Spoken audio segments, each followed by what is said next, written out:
Hey everyone, JB here with another Prize Picks video. If you are new, hello. If you could like, subscribe, comment, follow, do all that good stuff, it's always appreciated. I always like to first off just go over the picks I give out the previous day before. So we will go ahead and do that. I ran this line. Sadly, it didn't hit. As you see, I basically just ran the exact same picks I gave out. Um, yeah, it's just a lot of blowouts and a lot of landmines that you have to avoid. Tomas just got unlucky, none of his teammates couldn't make a shot. Andre Drummond didn't see the fourth quarter, and Paul George didn't see the fourth quarter. He had a chance to get there, but he made two quick threes in the first quarter, and then he just couldn't hit another one after. For the YouTube picks I gave out, it's kind of the same story. A lot of news came out. Rudy still started, but he just didn't have a good rebounding game. I think the first quarter he was in foul trouble, so he didn't really get to play it out of the first quarter. Then in the third quarter, he didn't really get any rebounds and then just couldn't recover. Cam Payne, Nicholas Batum, and Reggie Jackson were all from that Suns game. And not to mention Dwight Powell, or not Dwight Powell, but Norman Powell came back and sucked Batum's first half minutes up. So I was checking to see if Batum was even in towards the end of that second quarter, and of course he wasn't. So we just got really unlucky. But today I think we are going to turn that because I have focused more on a lot of the players that I know they're going to be in the game. No more they're sitting the fourth quarter, and hopefully these games don't blow out, you know? Like, I just want to see some good basketball these last couple days. Anyway, the first two picks, I kind of want to chain them together because they're kind of like the same story. The matchups aren't the greatest for them, but they have to win, and they're matchup proof. And the first one is Joel Embiid. When you talk about Joel Embiid, if you look at his last five, he's been clearing it, and it's because he's in MVP mode. This guy wants to win the MVP, and I think he's gonna end up winning it. But just for the sake of it, we can look up some of the matchups and see where Toronto even is on the board here. Not too great, but if you pull up Embiid, wow, I can't torch his name.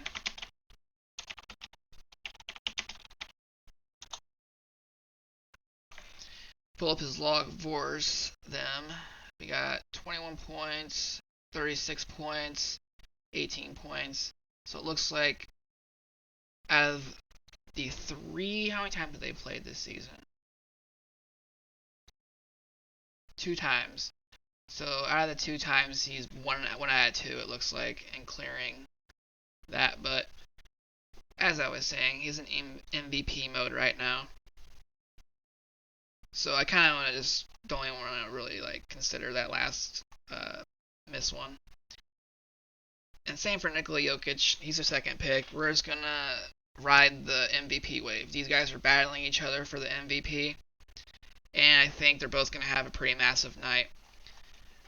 As I was saying, the matchup between the teams aren't that great. I think Memphis is down here too. Yeah, Raptors and Memphis just don't do anything for the centers, but let's go ahead and just type in Jokic versus Memphis logs. So 26 points, 11 and 12, 34, 11 and 5. That's not bad. How many times have they played this season? 3 times. And so he's 1 out of 3, but these are pretty far back. These are right when the season started. I think he gets there today. He's on fire. And then if you're asking me why am I choosing PRA over fantasy, it's just because of the disparity. If you look at the fantasy between Jokic and Embiid, it's about a 10-point difference. He's at 57 and Jokic is at 60. That's just too wide of a gap. I can show you an example for our next pick I'm going to give you. And that is going to be Karl Anthony Towns. He's at 47 fantasy points. But if you look at his PRE, he's at 41.5. That's anywhere close as the difference between Jokic and Embiid. And I know they get blocks and steals, but I just think that's just too much to want to go to fantasy. And believe me, you guys know I love fantasy. Those blocks and steals are nice. Anywho, back to the Karl Anthony Towns pick. This matchup actually is favorable to him. If we look at the Senna, Spurs are right in the middle, giving up about 52.16. But if you look at Karl Anthony Towns split, he's played them twice and he's averaging about 70. He got 60 points, 17 rebounds, averaging almost got 90 there.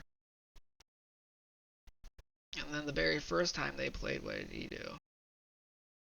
He got a 51, 25, 5, and 12. So both times this year he has cleared that prop.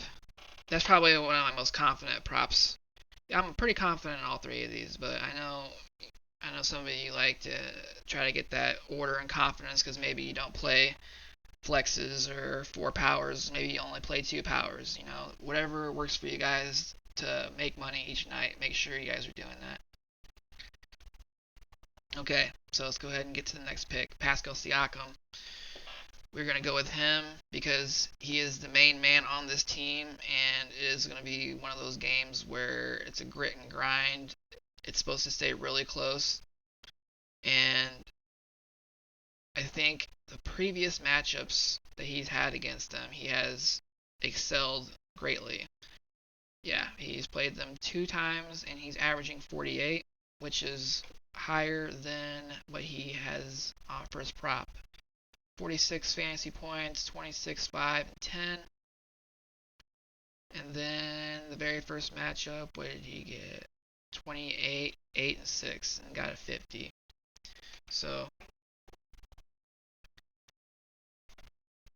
I think Pascal Siakam is in a really good spot tonight. My last and final pick is going to be, still in fantasy, Tre Jones. Now, first off, I probably should have done this at the beginning, but if you look at the spread of the San Antonio-Minnesota game, you can see that it's 241. It's the highest spread out of all the games on the slate. So this is a very good spot for Tre Jones. If you check out the defense by position for fantasy, Minnesota Timberwolves are giving up the 4th most fantasy 2-point guards right now. And ever since Tre Jones has started, he's been getting 33 minutes steadily, and even in blowouts it looks like he's been getting there.